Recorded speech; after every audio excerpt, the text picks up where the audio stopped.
하나님 주님과 함께 말씀의 길로 들어갑니다. 이 시간 저희에게 말씀으로 깨닫게 하시고 그 힘과 그 위로를 받을 수 있도록 일으켜 주옵소서. 그래야 이제는 그 말씀이 내 안에 들어와 내 삶이 되고 나의 목숨이 되고 내 길이 될 수 있도록 이끌어 주옵소서. 함께 하실 걸 믿으며 예수 그리스도의 이름으로 기도드립니다.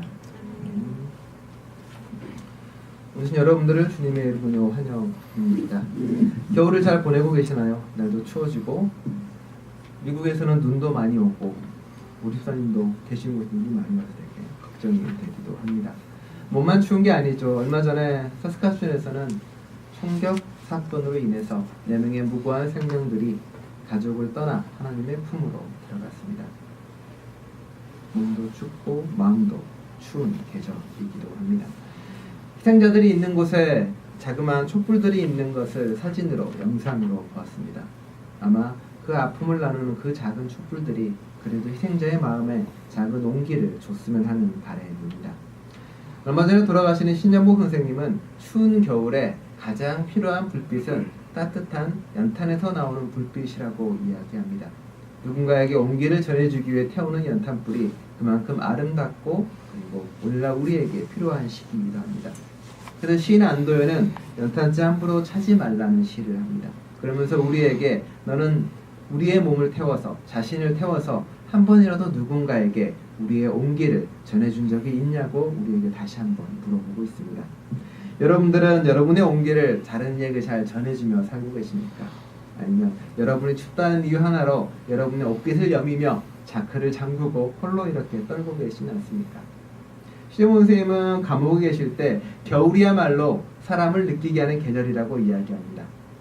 춥기 때문에 옆 사람하고 붙고 함께 있고 더불어 있게 하는 거겠죠.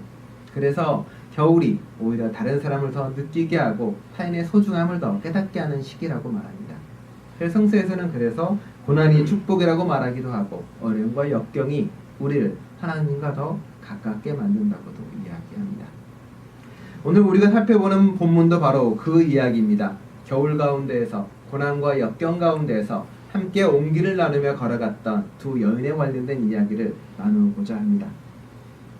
룻기의 이야기를 좀 다 잘 알고 계시나요? 룻기는 우리가 지금까지 봤던 사사기의 이야기, 그 끝이 자기의 뜻과 자기의 마음대로 행동하던 그 시기와 그리고 이제 결국은 200년간의 자신들의 꿈을 포기를 하고 이제는 결국은 왕을 세울 수밖에 없었던 안타까운 역사, 그 중간에 들어가 있는 이야기입니다. 왜냐하면 룻기의 그 내용의 배경이 바로 사사기, 자기 뜻대로 행하던 시대, 하나님이 없이 자기의 마음대로 행하던 시대를 배경으로 하고 있기 때문에 그러합니다. 오늘의 등장하는 세 인물이 있습니다. 나오미와 룻과 그리고 오르바 3명이 등장을 합니다.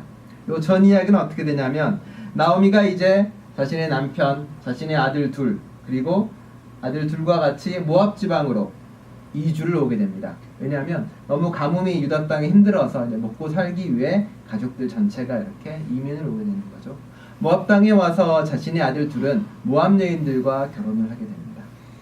하지만 이민 땅에 온 사람이 뭐 얼마나 그렇게 잘 살겠습니까? 아무래도 역사적으로 보면 다른 사람 땅에서 경작하거나 소작농을 지었을 거라고 많이 이야기합니다. 근데 그렇게 힘겹게 살았는데 결국은 남편도 떠나보내고 두 자식마저 잃게 됩니다. 결국은 두 며느리와 자신만 남게 된 거죠. 이게 들려오는 소식에 보니 자기 고향 땅이 마침 풍년이 들어서 이제 살만해졌다는 소식이 들려옵니다.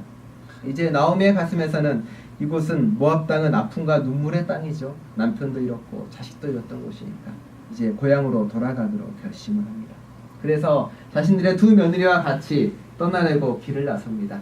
그런데 이렇게 돌아보니 자신의 두 며느리를 데리고 거기로 갈 수는 없습니다. 왜냐하면 힘들고 어려운 길이고 거기 가서도 이방인 취급받는 이 두 며느리들이 겪을 고난과 아픔도 나오미의 가슴을 더 울리기도 합니다. 그래서 오늘 본문처럼 이제 너희들도 너희의 갈 길을 가라고 이야기합니다. 야, 이제 가서 새로운 남편을 만나서 새롭게 살아라 라고 이야기합니다. 그래서 오르바는 떠나가죠. 오르바는 떠나가고 룻은 남습니다. 룻은 자신의 나오미와 끝까지 함께 하겠다고 이야기합니다. 그래서 유다 땅으로 들어와서 룻이 이제 그 이삭 죽기를 합니다. 이삭 죽기는 그냥 목가적인 건 아니고요. 그 성경 율법에 나온 것처럼 성경은 밀을 베거나 보리를 베고 떨어진 이삭을 줍지 말라고 가르칩니다. 왜냐하면 가난하고 힘든 사람들이 그 이삭을 주어서 먹어야 되기 때문에 그렇습니다. 룻은 그렇게 삶을 살아갑니다. 낮고 힘들고 어렵게 살아가는 거죠. 그러다가 그 밭에서 밭 주인이죠. 보아스라는 남자를 알게 됩니다. 보아스가 이제 룻을 보고 챙겨주죠. 야, 멀리 이방 땅에 와서 고생한다.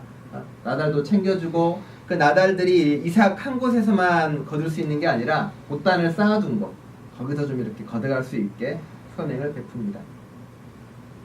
그리고 이제 그 보단을 가지고 나오미에게 옵니다. 그러니까 나오미가 야, 그러지 말고 네가 보아스에게 결혼하는 게 나을 것 같다라고 제시를 합니다.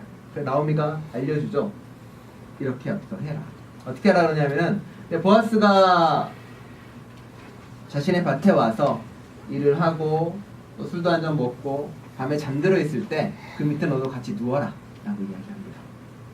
나오미가 알려주는 거예요. 그래서 그대로 지킵니다. 보아스는 자고 있고 그 밑에 룻이 같이 눕게 되는 거죠. 그리고 나서 아침에 눈을 뜬 아닙니다. 눈을 뜬 보아스가 룻이 자신을 거둬달라는 그 말을 듣고 보아스와 같이 이제 결혼해서 살게 됩니다. 그리고 아들을 낳게 되고요. 그리고 나오미가 그 아들을 보고 기뻐하는 이야기로 아름다운 해피엔드처럼 마감을 하게 됩니다. 이야기를 들으면 여러분 어떤 생각이 드십니까? 그래야 아름다운 이야기야. 신 괴테는 이 이야기를 보고 정말로 목가적이고 아름답다라고 이야기를 합니다. 여러분 생각도 그러십니까?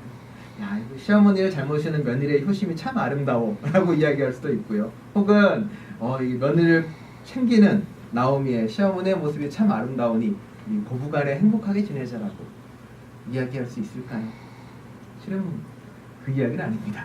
물론 많은 사람들이 그렇게 설교를 하고 그렇게 이야기하긴 합니다만 실은 그것은 겉모습만 본 이야기고요. 좀 더 깊이 들어가고 그 내용을 바라보면 룻기는 상당히 놀라운 메시지를 우리에게 전해주고 있습니다.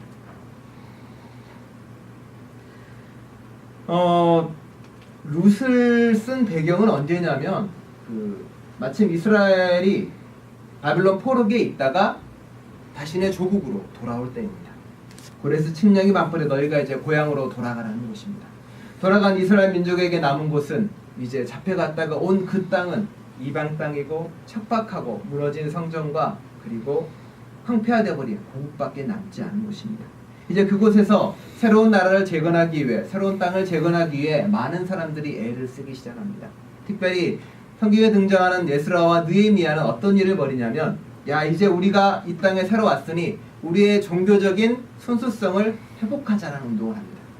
그래서 제일 처음 취한 조치가 뭐냐면 야 너희 중에 이방인과 결혼한 사람은 모두 다 헤어져라 라고 얘기합니다. 옛부터 순수성을 주장하거나 어떤 민족의 순수성, 순수 혈통을 주장하는 사람 치고 선한 사람은 없습니다. 히틀러도 그러하고요. 많은 이들이 그러하겠죠. 자, 어떤 일이 벌어질까요? 이방인과 결혼한 수많은 사람들이, 수많은 가족들이 생이별을 하고 흩어지게 됩니다. 아픔과 절망이 있습니다. 룻기는 그 가운데서 모압 여성의 룻을 등장시킵니다. 이방 여인이고 헤어져야 마땅하고 또 끊어야 될 그 모압 여인을 등장을 시켜서 그 모압 여인 룻이 등장을 해서 자신의 삶을 일구어내고 자신의 삶을 자리를 잡는 과정을 보여줍니다. 그리고 룻이 낳은 그 아들이 다윗 왕조의 할아버지가 됩니다. 그리고 더 이어나가서 예수까지 이어지는 족보에 이름을 올리게 됩니다. 룻의 저자는 무엇을 말하고 싶었나요? 룻의 저자는 종교 때문에 강제로 뜯어버리고 자신의 순수성 때문에 이방인을 차별하는 그 문화 자체에 먼저 이야기하고 말하고 잘못됐다라고 말하고 싶어하는 겁니다. 여러분 우리 고전 중에 홍길동전 이렇게 보잖아요. 홍길동전 읽으면 와 히어로야라고 있습니까? 우리가 그 문화를 아는 사람은 어떻게 이야기하나요? 호부호영하지 못하는 그 잘못된 문화, 거기에 대한 비판고 그리고 부정부패를 척결하고자 하는 걸로 있는 것처럼 룻은 어떻게 보면 그 첫 시작이 바로 모압, 이방인을 차별하고 이방인을 몰아내는 그 당시 시대 상황에 대해서 선포하고 잘못됐다고 말하고 있는 거예요. 거기서 그 첫 발을 떼기 시작을 하는 겁니다. 그리고 사람들의 이름 또한 마찬가지입니다. 옛날 이야기에 종종 그런 얘기 있지 않나요? 야, 저 먼 이웃 마을에 두 형제가 살았어. 한 사람은 이름이 욕심이고 한 사람은 이름이 나눔이야. 이 두 이야기는 바로 그 이름부터가 의미를 주는 이야기겠죠. 룬 이야기도 그와 마찬가지입니다. 나오미와 같이 갔던 나오미 남편의 이름은 엘리멜렉입니다. 예전에 들었던 아비멜렉하고 이름이 비슷한데 아비멜렉은 뜻이 뭐였나요? 우리 아버지가 왕이다. 우리 아버지가 옛날에 대통령이었다. 이런 거랑 같은 이름을 가졌습니다. 엘리멜렉은 뜻이 뭐냐면 하나님이 왕이시다라는 뜻입니다. 그 당시에 에스라, 느헤미야 혹은 많은 왕들이 다스리던 시대에 첫 시작부터가 바로 나는 하나님이 왕이시다부터 시작을 하는 겁니다. 그것은 마치 로마 황제 통치 시절에 예수님이 주장하기를 하나님만이 왕이고 하나님이 통치자라고 말하는 것처럼 대단히 혁명적인 이야기입니다. 하지만 롯은 그 왕이 죽은 시대부터 시작을 하는 거죠. 그리고 그 왕이 남긴 두 아들의 이름은 뭐냐면 유야기와 나약입니다. 병든과 아픔으로 나눠집니다. 쉽게 그 사람도 죽어버리는 거죠. 하나님의 왕이시다고 살았던 나오미의 뜻은 뭐냐면 기쁨이에요. 기쁨. 그런데 다 죽어버리자 나오미는 이름을 바꾸자 그러죠. 뭐로 바꾸냐? 마라로 바꿉니다. 슬픔이란 뜻이에요. 하나님이 왕이 아니시고 모두가 죽었으니 이제 슬픔으로 이름이 바뀌기도 합니다. 나야기와 유야기, 병든과 아픔이와 결혼했던 두 며느리의 이름은 룻의 이름은 진정한 벗이란 뜻이고요. 그리고 떠나간 아르바의 이름은 반항, 구름이란 뜻입니다. 이름 하나하나마다 의미가 있고 이렇게 매겨지는 거죠. 그렇게처럼 문학적인 이야기로 읽어나갈 수도 있다는 이야기입니다. 자, 돌아갑니다. 떠나라고 하는데 아르바는 떠나갑니다. 그게 상식적인 선에서 본인의 살 길을 찾아서 그리고 가라고 이야기합니다. 이 그림은 여러분 어떻게 보이십니까? 그래 이게 룻이 나오고요. 옆에 나오미가 나옵니다. 이쪽이 나오미고 오른쪽이 룻입니다. 저 밑에 떠나가는 여인이 보입니다. 나오미의 심정은 어땠을까요? 고향으로 가면 고향에 아는 사람이 있으니 나는 그래도 좀 건사할 수 있을 텐데 내가 얘까지 데려가서 먹여 살릴 수 있을까? 그런 마음이 있지 않았을까요? 룻의 마음은 어떤 마음이 있었을까요? 나 여기서 어떻게 살겠지만 이 나이 드신 이분은 도대체 어디 가서 어떻게 살아야만 될까라고 안타까운 마음이 있었을 것입니다. 약하고 연약한 사람끼리 같이 가야만이 살 수 있다는 그 마음이 있었다는 겁니다. 저 관계에서 시어머니나 며느리나 이런 관계의 의미는 별로 없습니다. 왜냐하면 이미 남편도 죽었고 아들도 죽었고 이 두 여인 간에 남은 관계는 시어머니와 며느리라는 그런 관계가 남아있는 게 아니라 가부장적 사회 속에서 남편을 잃어버리고 아무것도 가지지 못한 그저 약하디 약한 두 여인만 남아있는 겁니다. 며느리와 시어머니 이런 관계랑은 아무런 관련이 없고 버림받고 그리고 자신의 삶도 간수하지 못하는 두 여인만 남아있다는 겁니다. 그렇게 약한 두 여인이 남아서 이제 자신의 삶을 개척하고자 합니다. 근데 이걸 좀 다르게 보는 사람도 있습니다. 자, 이 그림을 보면 이렇게 시어머니에게 매달리는 며느리의 모습으로 보이시나요? 어떻게 보이시나요? 솔직하게 얘기하시죠, 제가. 네. 대단히 둘이 사랑하는 여인으로 표시가 되고요. 저기 버림받은 한 여인이 나오는 것처럼 보여집니다. 옛날 그림인데 실은 이렇게 성서해설을 하는 사람도 있습니다. 바꿔 말하면 룻과 나오미가 서로가 사랑하는 관계였다고 표현하기도 합니다. 이게 아무렇게나 표현하거나 아무렇게나 해석하거나 아니고요. 실은 오늘 성서 말씀에 보면 이런 말이 나오죠. 룻이 나오미에게 이야기합니다. 내가 당신의 죽을 때까지 그 옆에 있겠다. 성경 말씀 그대로 보면 이렇게 나오죠. 어머님이 가시는 곳에 나도 가고 어머님이 머무르시는 곳에 나도 머무르고 어머님의 결례가 내 결례고 어머님의 하나님이 내 하나님입니다. 어머님이 숨을 거두는 곳에 나도 죽고 그곳에 나도 묻히겠습니다. 죽음이 어머님과 나를 떼어놓기 전에 내가 어머님을 떠난다면 주께서 나에게 벌을 내리시고 또 내리신다 하여도 달게 받겠습니다. 어머님만 빼고 누군가 이름을 넣어도 충분히 다 문장이 되는 이야기입니다. 그렇죠? 보통 이 구절은 성서에 어떨 때 사용되냐면은 결혼식이나 사랑하는 연인 관계에서 주로 많이 사용되는 이야기이기도 합니다. 그러니 둘을 사랑하는 연인 관계로 해도 뭐 큰 문제는 없습니다. 그리고 저 뒤에 보면 무슨 말이 나오냐면 룻이 아이를 낳잖아요. 보아스의 아들을 낳는데 동네 사람들이 뭐라고 하냐면 나오미가 아들을 얻었다라고 얘기해요. 그러니까 이렇게 성서에서 어떻게 해석하냐면은 둘이 연인 관계였고 룻과 나오미 커플이 보아스를 통해서 아이를 얻고 길렀다라고 해석을 하기도 합니다. 그렇게 해석하는 사람이 있다는 거고 믿거나 여러분이 받아들이는 건 여러분의 문제가 되는 거겠죠. 자, 이분이 동성 커플이든 혹은 아니든 이 사람들이 약하고 연약한 존재라는 것은 변함이 없습니다. 그들이 간 땅에는 역경과 고난만이 남아있습니다. 그들이 얘기할 곳은 이제 아픔과 눈물만이 있는 곳이죠. 그들은 약한 자의 연대로 그 길을 한 걸음 한 걸음 해나갑니다. 나오미와 같이 걸었고 보아스의 연대 속에서 결국은 아이까지 얻는 그림 세 가지가 나옵니다. 맨 끝에 그림에도 역시 보아스는 보이지 않고 나오미가 룻의 아들을 안고 있습니다. 이거 대단히 옛날 그림이에요. 자, 결국은 힘없고 약한 사람의 연대에 함께함 걸어가니 룻이 우리에게 말하고자 하는 이야기이기도 합니다. 룻기를 가만히 보면 하나님이 등장하지 않습니다. 하나님이 어떠한 말도 하지 않고 어떠한 이야기도 하지 않습니다. 룻이 오히려 나오미가 오히려 이야기합니다. 내가 하나님이 나를 내치셨나 보다. 고통이 있고 아픔이 있고 버림받았던 나오미지만 룻이지만 그들이 걸어가는 그 길은 하나님에 대한 원망도 혹은 욥처럼 하나님이 왜 그러시냐고 묻지 않습니다. 어려움과 역경 속에서 어떻게 살아갈까에 대한 고민을 하게 되고 룻은 그렇게 서로를 기대며 앞으로 걸어가게 됩니다. 힘들고 역경 가운데서 그들이 선택한 삶은 하나님과 더불어 그 길을 걸어가는 삶입니다. 약한 사람끼리 같이 기대면서 한 걸음 한 걸음 걸어가는 것. 그게 바로 신앙이고 그게 바로 믿음이라고 이야기합니다. 여러분 이 땅에서 약한 자로 이 땅에 살고 계십니다. 룻처럼 먼 곳에서 오셔서 이방인으로 외국인 노동자로 살아가는 거겠죠. 그런데 룻기는 우리에게 이야기합니다. 서로 기대며 살아가라고.